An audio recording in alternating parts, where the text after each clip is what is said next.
Comme je vous l'ai mentionné dans une vidéo publiée plus tôt aujourd'hui, j'ai préparé une sélection de 10 montres hors du monde. À présent, je vous les présente. Alors, sans plus attendre, commençons. Sans doute la montre la plus ordinaire dans cette vidéo, mais qui reste, si je me souviens bien, la moins chère, est la Bulgari Octorama hors du monde. Alors, c'est tout ce qu'il y a de plus simple en termes d'hors du monde, c'est-à-dire simplement avec le disque des villes. Et il y a le tour des heures classique chez Bulgari, comme on le trouve soit avec les chibres arabes à midi et à 6 heures, mais pour le reste, seulement des index. Également, comme on le trouve sur les montres de la collection Octo Finissimo, qui est la collection encore plus qualitative, on pourrait dire, de Bulgari. Alors, pour 10 000 euros, cette montre vous offre une complication qui est généralement réservée aux matériaux plus chers, car souvent elle est sur des montres de soirée, donc plutôt dans des boîtiers en or, ce qui la rend généralement difficilement accessible dans cette gamme de prix. Comme souvent chez Bulgari, vous disposez d'un Onyx sur la lunette. Cependant, la montre n'étant pas dans la collection Octo Finissimo, mais seulement Octorama, elle n'est pas ultra plate comme Bulgari est célèbre pour. On parle donc cependant seulement d'une épaisseur d'11,35 mm, ce qui reste rien de très épais. Ensuite, une montre que j'ai eu la chance d'essayer à la boutique Omega de Genève est la Aquaterra, si je ne m'abuse, World Timer, et donc faisant partie de la collection Seamaster. L'exemplaire que j'ai eu la chance d'essayer et qui est selon moi le plus beau est avec le cadran bleu, mais donc également elle est disponible sur un cadran vert ou sinon sur des cadrans blancs pour des boîtiers en or. Et pour les bracelets, eh bien, vous avez plusieurs choix. Mais ne vous inquiétez pas, ils sont interchangeables, alors il est toujours possible d'acheter des bracelets supplémentaires par la suite. On parle environ du même prix que la Bulgari Octorama, soit 13 500 $ canadiens, ce qui revient en euros sensiblement au même un peu en dessous. Donc je m'étais trompé, ce serait plutôt celle-ci la montre la moins chère de la vidéo. Alors, bien qu'elle fait moins simpliste, je pense que c'est tout de même une qualité, car on voit ici la terre détaillée, ce qui est plus visuellement plaisant, et ce qui certes enlève du côté épuré qu'on trouvait chez la Octorama, mais qui la rend tout de même plus intéressante, on pourrait dire d'une certaine manière moins banale. Alors également à 6 heures, nous avons l'heure, et puis Londres, qui est donc aligné naturellement sur le méridien de Greenwich, est mis en rouge. En fait, simplement, les villes qui sont en bleu ne changent pas l'heure pendant l'été, tandis que les villes en blanc avancent l'heure, comme par exemple les villes des États-Unis. La montre fait 43 mm et tout comme la Octorama, elle est en acier. Ensuite, continuons avec la LUC Chopard World Timer à nouveau. Alors, Chopard, qui est souvent connu pour ses montres pour femmes, pourtant a fait des très belles montres pour hommes. Leur collection de plus haute horlogerie, entre guillemets, est LUC, soit qui fait référence aux initiales du fondateur. Alors voilà, oui, Louis Ulysse. Ainsi voilà, l'heure du monde est dans un boîtier en titane céramisé. Allons vérifier.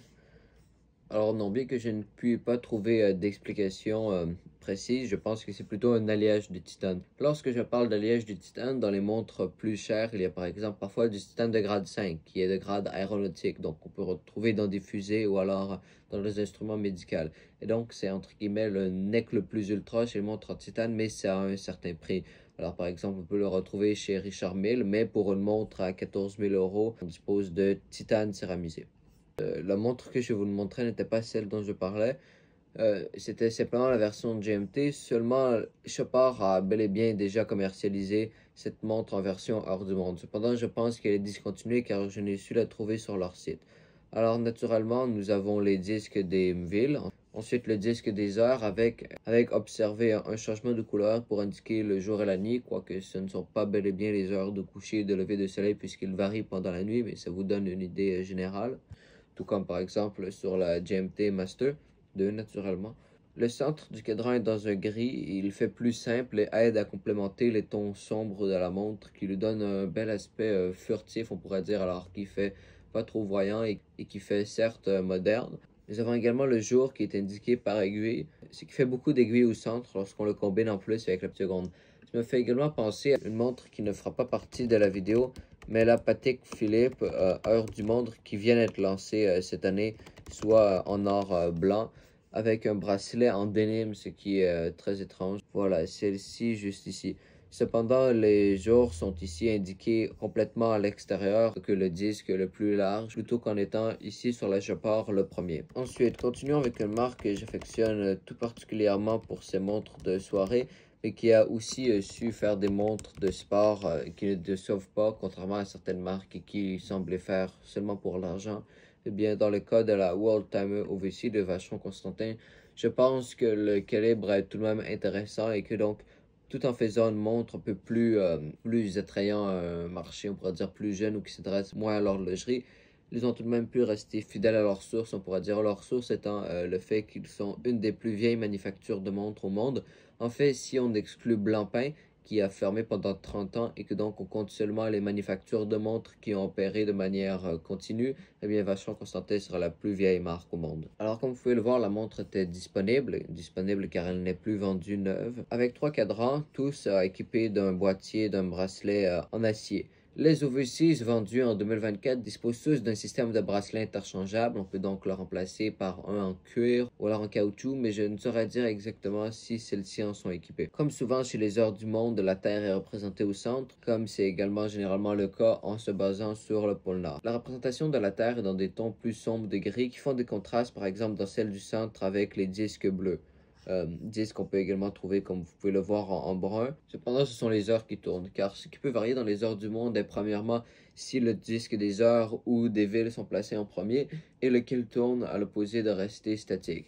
Donc, dans ce cas-ci, c'est le disque des villes qui reste statique. Cependant, Londres n'est pas aligné à 6 heures comme on le voit parfois. C'est plutôt New York. Car oui, puisque Londres est l'endroit d'où on part pour le fuseau horaire, donc la plus grande ville près du méridien d'origine, soit de Greenwich, eh bien souvent on va aligner Londres à soit midi ou à 6 heures. Une chose intéressante à voir est l'arrière du boîtier des Vacheron Constantin OV6, soit avec une gravure qui nous rappelle voilà un bateau, donc d'où le nom OV6, lorsqu'il n'est pas squeletton.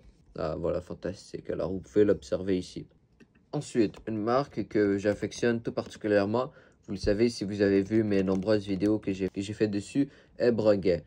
Ils ont une montre heure du monde très particulière, soit la Hora Mundi. Alors, ce que le guide semble confirmer, mais que je ne sais pas à certitude, et qui a la même complication sur la Polaris World Timer de Jaeger-LeCoultre, est que simplement vous pouvez choisir quelle heure est affichée selon la ville.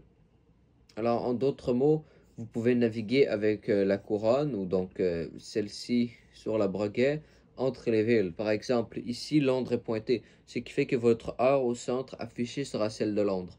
Si vous tournez la couronne et donc passez à Paris, eh bien, alors l'heure avancera d'une position, car Paris est à UTC plus 1, et donc l'heure de Paris sera affichée. Donc, la ville qui est sélectionnée dans l'ouverture à 6 heures est celle dont l'heure est affichée au centre. C'est donc une bonne alternative à l'heure du monde. Jaeger-LeCoultre offre le même calibre sur le Master Control, c'est donc seulement deux thèmes différents entre la Polaris.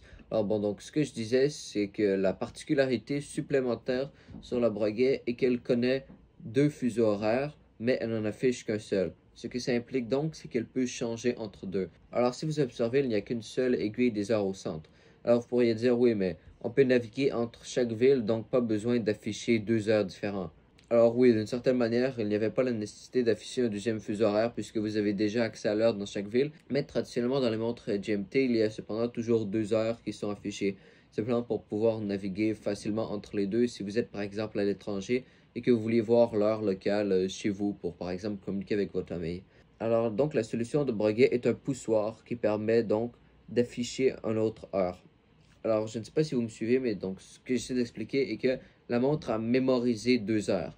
Par exemple, elle sait que vous voulez suivre l'heure de Londres et que, disons, à Londres, il est 13 heures, mais que l'heure, disons, où votre famille est celle de New York, soit UTC-4, donc 9 heures. Ainsi, la montre pourra soit afficher 13 heures ou 9 heures. Et donc, au fur et à mesure que le temps avance, elle gardera toujours la trace des deux. C'est-à-dire que quand il sera 8 heures à Londres, si vous actionnez le poussoir dans la montre qui vous permet de faire passage à l'autre heure mémorisée, eh bien, il sera bel et bien affiché 4 heures. Le décalage entre Londres et New York étant de 4 heures. Et alors, comme si tout cela n'était pas déjà suffisant, Breguet a en plus ajouté une phase de lune. Eh bien oui, pourquoi pas. Et donc la montre est également disponible dans une version avec un sertissage extensif sur la lunette. Cependant, on passe alors à plusieurs centaines de milliers de dollars au niveau du prix. Pour ce qui est du cadran, vous pouvez choisir entre l'Eurasie avec l'Afrique, ou plutôt l'Afrique, l'Europe et une partie de l'Asie, ou encore pour finir avec l'Amérique. Et donc voici celui de l'Océanie. On parle donc d'environ 140 000 $ pour cette montre, du moins pour le boîtier en platine. Pour le boîtier en or, on baisse un peu, soit à 117 000, ce qui est selon moi un bon rapport qualité-prix tout de même, du moins dans le monde de l'horlogerie qui est habitué à des prix complètement exagérés pour les grandes complications que cette montre offre. Sinon, une autre montre dont j'aimerais vous parler est la Ulysse Nardin. Alors cette fois, la montre a également beaucoup de complications, mais cependant, il y en a encore plus qui se passent sur le cadran. Alors pour vous assurer de bien comprendre, je vous invite à suivre avec moi. On va partir du centre et pour l'instant ne pas se préoccuper de tout le bazar qui se passe en périphérie. Alors au centre, nous avons une représentation de la Terre qui est donc superposée par-dessus les heures. Vous avez donc l'aiguille des heures et des minutes qui vous permet de lire l'heure. Ensuite, comme vous pouvez l'observer, vous avez un disque de couleur dorée qui est avec des nombres de 1 à 31. Vous l'avez donc deviné, il permet d'indiquer le jour. Le jour étant indiqué par la petite flèche ici qui va donc se promener tout au long du mois, tout autour du cadran. Nous avons donc ici le disque des villes. Puis passons au disque des heures. Alors vous voyez de la manière dont ici on passe d'un sombre à un doré, eh bien c'est le même disque. Simplement pour des raisons esthétiques, nous avons décidé de le faire changer de couleur pour ici accommoder le soleil. Le soleil est à midi. Quand est midi? Midi est le moment où le soleil est le plus haut dans le ciel. Donc, par défaut, quand une montre heure du monde nous indique la ville où il est midi, elle nous indique aussi la ville où le soleil est le plus haut dans le ciel. Donc, l'addition d'un soleil ici pour remplacer le 12 ne représente pas une complication supplémentaire. C'est simplement une autre manière de l'illustrer. Donc simplement tout ce que vous voyez ici, donc le 9, le 10 et le 11 dans le noir, puis le passage au doré pour le 8, le 7 et le 9 et à nouveau le retour dans le sombre, est simplement un disque d'heure. Alors vous voyez, c'est plus simple que ce que ça en a l'air. Alors la seule partie qui est véritablement complexe, c'est ici le deuxième tour. Donc vous pouvez voir, nous avons des chiffres allant jusqu'à 14, puis repasser à 0. Ce disque est situé en dessous de la lune que vous voyez ici. Il indique le jour de l'ombre restant avant la prochaine pleine lune. Une pleine lune ayant donc lieu, on en déduit, à chaque 14 jours. Puis par-dessus, nous avons la lune qui va tourner et donc pointer le nombre de jours restants entre la prochaine fois où elle sera pleine. Et la représentation de la lune elle-même indique elle aussi la phase. Donc si on repart de la lune, vous pouvez voir ici nous avons une indication de la phase de la lune qui en même temps tourne pour pointer le nombre de jours restants avant la prochaine pleine lune.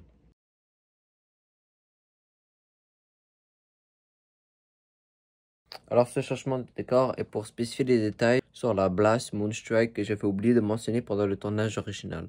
Alors cette montre permet aussi de savoir où est la marée haute et la marée basse. Alors il faut savoir avant tout que la marée haute ou basse est causée avant tout par une chose, soit la lune. Alors par exemple, si la lune est au-dessus, disons, les côtes de la Californie, soit Los Angeles sur le tour des villes de l'heure du monde, alors sur les côtes de la Californie, les vagues seront plus prononcées directement à l'opposé sur la carte. Donc, autrement dit, si on prolonge sur le méridien, avec une visualisation plus simple, si on creusait un trou au centre de la Terre et que donc on allait au point opposé, il y aura aussi de la marée haute. Puis donc, au fur et à mesure qu'on se rapproche du point situé à mi-chemin entre le point le plus proche de la Lune et de son opposé, on trouve l'endroit où la marée est la plus basse. Cependant, le Soleil a aussi un rôle à jouer. Alors, par exemple, si le Soleil est aligné avec la Lune, alors l'attraction de la Lune sera plus prononcée. La marée sera donc encore plus haute. Cependant, si le Soleil est complètement décalé de la Lune, alors donc une marée haute plus basse. Et il pourrait aussi y avoir un incident sur la marée basse qui serait donc plus haute. Donc simplement en analysant la Lune est alignée avec quelle ville, et si le Soleil est également aligné, ou alors s'il est désaxé, on peut déterminer où est la marée haute et sa puissance. Et vous pourriez dire que tout cela est futile et dur à lire, mais je vous répondrai que c'est le cas sur la plupart des complications horlogères. Cependant, je pense même que c'est très intéressant, et c'est Ulysse Nardin qui démontre encore une fois leur prouesse horlogère. Alors je vous laisse avec la continuité de la vidéo d'origine. Ainsi voilà, environ 90 000 $ américains. Et puis, si tout cela n'était pas suffisant, en plus, l'affichage de jour que vous voyez sera toujours précis. Pourquoi? Car la montre est équipée d'un quantième perpétuel. Alors, si vous voulez mon avis, la montre, qui est tout de même massive, 45 mm, en offre tout de même beaucoup pour votre argent. Cependant, une montre qui est beaucoup plus chère, mais qui est, selon moi, absolument un chef-d'œuvre, est la Jaeger LeCoultre. Je ne me souviens plus du nom exact, mais c'est une heure du monde équipée d'un tourbillon. Alors voilà, vous pouvez l'observer avec le magnifique contraste que fait le vert et le doré. Alors à présent, laissez-moi vous expliquer plus en détail le fonctionnement de la montre. Alors, premièrement, observez le disque des heures qui est en périphérie et qui est fixe, avec plutôt que 24 heures le logo de Jaeger-LeCoultre. C'est donc le disque des heures qui tourne. Cependant, le disque des heures est fixé au disque de la Terre. Ce qui fait d'ailleurs que les villes sont indiquées avec leur fuseau horaire. Par exemple, si on prend New York ici, et voilà, nous arrivons directement à la ville. Et donc, c'est l'entièreté de cette partie, l'entièreté du centre du cadran qui tourne. Ce qui fait que le tourbillon lui-même effectue une révolution en 24 heures. Alors à présent, la version dans un boîtier en or blanc qui était donc, comme je vous en ai parlé plus tôt, avec les vraies couleurs de la Terre. Ici, voilà, vous envoyez un accéléré. Et donc le tourbillon effectue une révolution en 24 heures. Passons alors à une marque encore plus prestigieuse, soit à Lange und Söhne, qu'on surnomme souvent le Patek allemand. Alors, dans la collection Lange 1, qui est donc avec leur design, on pourrait dire, iconique et traditionnel, nous avons une heure du monde. Par exemple, observons-le dans la version en or blanc avec un magnifique cadran noir. Le fait d'ailleurs penser à la nouvelle Lange 1 en platine avec cadran noir dont je vous ai parlé dans une vidéo récemment. Je vous recommande d'aller la voir si vous avez du temps. Donc, comme sur la plupart des Lange 1, nous avons une grande date avec la réserve de marche et l'heure séparée. Pour les deux fuseaux, nous avons ce qui s'apparente à un indicateur du jour et de la nuit, soit ici le disque noir avec une partie étant bleue. Je serai donc porté à dire que plus la journée avance, et plus la partie bleue avance dans le sens des horaires d'une montre, et donc lorsqu'elle est alignée avec midi, eh bien ça nous indique donc que nous sommes dans la nuit. Ainsi voilà, de la même manière que sur la Breguet, nous pouvons naviguer entre les différents fuseaux à l'aide de poussoirs. Et donc la flèche que vous voyez ici vous indique quelle heure est indiquée sur ce cadran. Également, si le guichet ici que vous voyez est en rouge, alors la ville dont l'heure est affichée avance l'heure, donc soit en l'occurrence New York, sachant que l'entièreté des États-Unis avance l'heure. Alors si vous devriez par exemple passer à Los Angeles, qui est donc de 3 heures décalé à New York, eh bien soudainement votre aiguille pointerait plutôt à 5 heures, mais cependant comme on avance toujours l'heure, votre guichet resterait rouge. Cette heure du monde fait donc partie du second style qu'il y a dans la vidéo. Le premier étant des heures du monde où on indique l'heure à chaque ville, donc avec deux disques dont seul un tourne. Et le deuxième style dans lequel cette montre fait partie est celui où seulement un fuseau est affiché, mais où on peut naviguer entre chacun. Pour une version de cette montre en or, on compte environ 50 000 $ américains. Ensuite, passons à ma montre préférée de la vidéo. Alors, pour les heures du monde de Patek Philippe, nous avons déjà parlé de celle qui a été introduite cette année à Watches and Wonders 2024, soit en or blanc. Cependant, ce n'est pas la seule heure du monde chez Patek Philippe. Il y en a également équipé d'un chronographe, donc dans la collection Complications. Alors, bien que c'est une montre plus complexe, personnellement, je ne les aime pas du tout, simplement car je ne vois aucunement l'utilité d'un chronographe, qui est plutôt une complication de montre de sport, sur une montre heure du monde, qui est une complication très associée aux montres de soirée. Sinon, il y en a également deux versions pour femmes qui sont très belles et je trouve que c'est une bonne chose que Patek Philippe offre des montres pour femmes, considérant que généralement les montres dédiées aux femmes indiquent uniquement l'heure. Puis nous avons une heure du monde classique et comme souvent chez Patek, l'aiguille des heures est vidée, permettant de mieux observer la peinture à l'énamel en dessous. Cette montre, donc en or gris ou or blanc, est typique montre de soirée. Mais si vous voulez mon avis, ce qu'il y a de mieux en termes de montres de soirée chez Patek, dans les heures du monde ou alors dans les montres en général, est celle-ci, soit une répétition minute en plus de l'heure du monde. Alors de toutes les déclinaisons qui ont été faites de cette montre, celle-là n'est pas ma préférée, bien que je dois admettre que l'illustration est magnifique, mais je préfère la version en or rose. Donc chez Patek, la lettre à la fin du numéro de série fait référence au matériau. Pour trouver la version en or rose, nous avons donc qu'à reprendre le même numéro, mais remplacé par R pour or rose. Ainsi, nous arrivons avec ce chef-d'œuvre de montre qui est maintenant discontinué.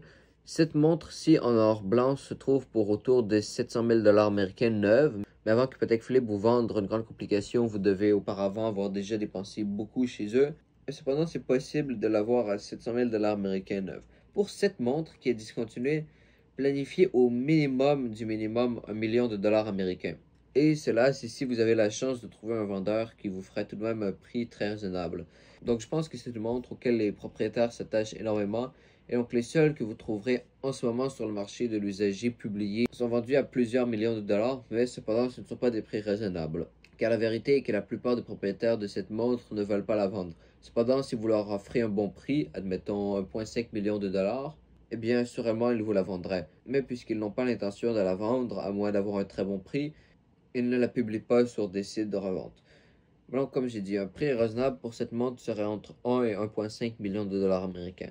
Alors, encore une fois, nous avons une représentation du lac Léman, cependant avec un voilier plutôt qu'avec un bateau et le drapeau suisse. Les deux peintures sont à l'énamel.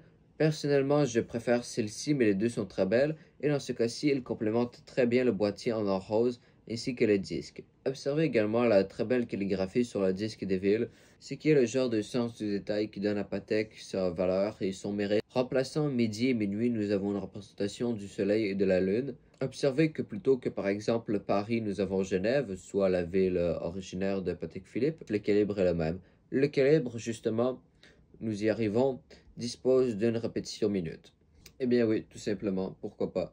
La répétition minute est d'une certaine manière le summum des complications de montres de soirée, arguablement aux côtés du tourbillon. Et donc, dans ce cas-ci, nous l'avons combiné avec de l'artisanat magnifique, de la gravure sur le boîtier, comme vous pouvez le voir, et puis une complication classique et magnifiquement exécutée pour créer ce qui est, selon moi, un chef-d'œuvre.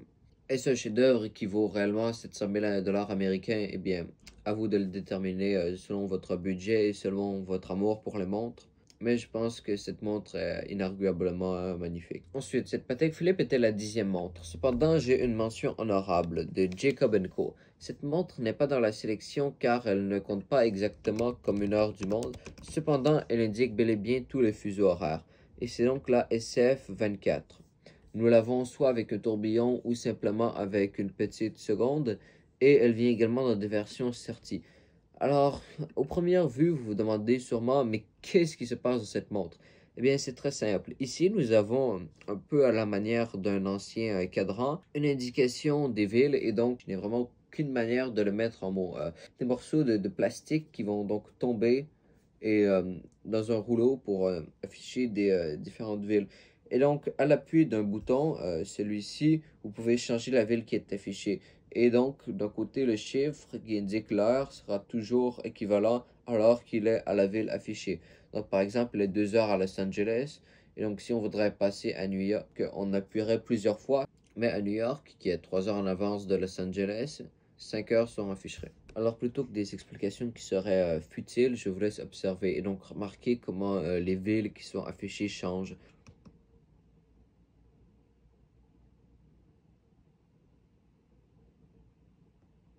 Ensuite, on le montre dans le calibre, à côté de l'indication des heures, qui est utilisant la même méthode, la même technologie. Et puis, vous avez vu comment c'est affiché. Ensuite, pour changer le fuseau horaire qui est affiché, nous appuyons simplement sur un bouton, comme vous le montrera probablement ce gentilhomme de la chaîne Watches TV. Ainsi, observez le tourbillon en premier lieu, qui peut également être une petite seconde si vous n'avez pas le budget de rajouter en plus un tourbillon. Cette montre est autour de 100 000 dollars américains pour la version petite seconde en acier. Mais alors là, si vous la voulez sertie avec un tourbillon ou en or, comme dans la vidéo, eh bien tout cela ajoute au prix. Ainsi voilà, observez comment l'heure est changée. Et donc, vous pouvez en faire de même lorsque la montre est sur votre poignet, simplement avec le bouton. Alors souvent, on trouve une certaine forme de snobisme, on pourrait dire, envers Jacob Co. Car il y a un certain manque de transparence derrière qui font leurs mouvements. Alors c'est assez simple. Jacob Arabo, donc le fondateur de la marque, ou alors des designers de son équipe vont concevoir des montres, ils vont y penser. Ensuite, elle l'envoie à un studio de conception, pour dire de mouvement Concepto, je pense, qui est basé en Suisse, qui va étudier la demande, étudier le projet et se demander eh bien comment est-ce qu'on peut rendre ça possible dans une montre. Alors, ils vont concevoir le mouvement, puis, si je ne m'abuse, le manufacturer, ou alors, une fois les plans étant prêts, quelqu'un d'autre le manufacture, je ne sais pas exactement. Et donc, pour que ce soit au final renvoyé à Jacob Co, qui l'assemble dans un boîtier. Et donc souvent ce qu'on reproche à la marque est de ne pas faire eux-mêmes leurs mouvements. Mais si on compare avec par exemple ce qui se ferait chez Patek, eh bien nous avons des designers qui vont l'envoyer à leur propre horloger, qui vont concevoir, faire le mouvement, et au final la montre sera assemblée. Donc en réalité la seule chose qui diffère dans le cas de Jacob Co est que les horlogers qui conçoivent leur montre ne sont pas directement engagés par la marque, c'est plutôt de la sous-traitance. Alors bon, je comprends que cette idée ne plaise pas à certains, mais je ne trouve que ce n'est pas un drame et ce n'est pas une raison pour snobber l'entièreté de leur montre, qui comprennent souvent des mouvements très intéressants, bien que les prix sont souvent astronomiques. Et puis bon, ce n'est toujours pas pire que par exemple Cartier, qui ne faisait pendant longtemps pas leur propre mouvement. C'est-à-dire que non seulement ils le sous-traitaient, mais il n'était pas exclusif. Vous pouviez donc retrouver le même mouvement dans une Cartier, dans une autre montre. Mais bon, à présent, ce n'est plus le cas pour Cartier. Ils font bel et bien leur mouvement pour l'entièreté des montres. Mais ce que je veux dire, c'est que je ne comprends pas pourquoi il y a tant de haine sur Jacob Co, sauf peut-être pour leur prix démesuré. Cependant, ce qu'ils pourraient faire est être plus honnêtes sur la manière dont ils collaborent, et donc sur la manière dont ils ne font pas eux-mêmes leurs mouvements. Car certains leur reprochent, et avec raison, une manque de transparence. Par exemple, si on compare avec MBNF, qui font également des mouvements et des montres très intéressantes, arguablement parmi les meilleurs, eh bien, ils ont souvent des collaborations avec d'autres horlogers, bien que pour plusieurs montres, ils les font entièrement eux-mêmes avec leur propre horloger. Mais donc, quand il y a des collaborations, ils l'indiquent clairement, ils expliquent le partenariat, et donc quelle partie est faite par leur horloger et quelle partie par d'autres. Et donc, je pense qu'en adoptant cette approche, soit plus de transparence vis-à-vis qui fait leur mouvement et qui sont leurs collaborateurs, eh bien, Jacob Co pourra sûrement regagner la confiance de plusieurs acheteurs, car il n'y a nul doute que leurs montres sont très intéressantes. D'ailleurs, une montre de Jacob Co que vous pourriez peut-être être intéressé par est la nouvelle Bugatti Tourbillon, qui a été donc fait en partenariat avec Bugatti pour la nouvelle voiture éponyme qui sera donc avec un V16 hybride. Alors, j'explique en détail les complications de la montre, son fonctionnement ainsi que la voiture, soit la Bugatti Tourbillon, dans une vidéo que je vous mettrai en description. Alors, c'est tout pour aujourd'hui. Je vous souhaite encore une fois un joyeux Noël, car pour ma part, il est le 25 décembre et j'espère avoir le temps de monter entièrement la vidéo aujourd'hui. Alors, finalement, l'obligeant le temps de montage, cette vidéo ne sortira que le 26 décembre. Et donc, comme toujours, ça fait un plaisir pour moi de faire cette vidéo.